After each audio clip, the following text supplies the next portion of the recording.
We have our beautiful daisy flower here.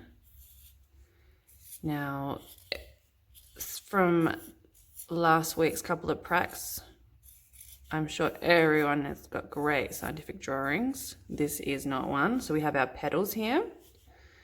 And then underneath the stem, we have what we call the bracts. So here are the bracts.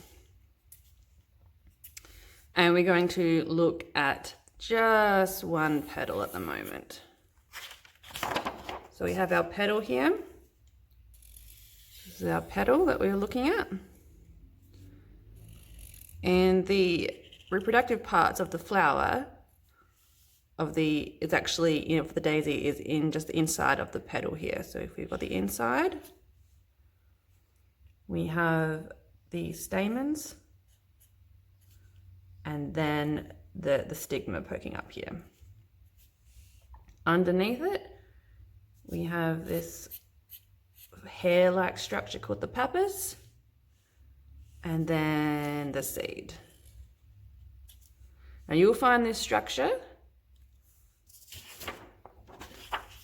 on every single petal, and that's called the ray floret.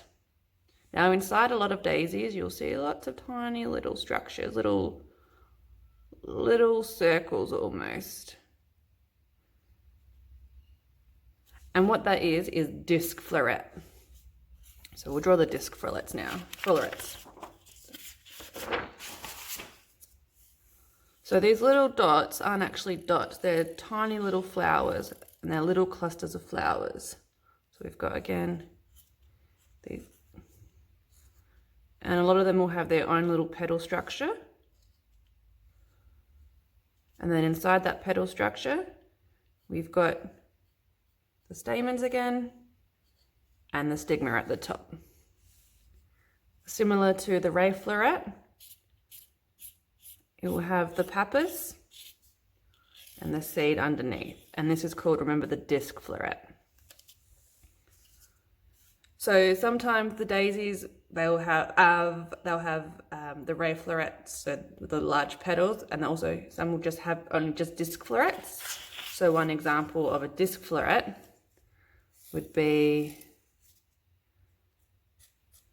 your Billy buttons. So you see all their little dots on there, but what those little dot structures are the disc florets.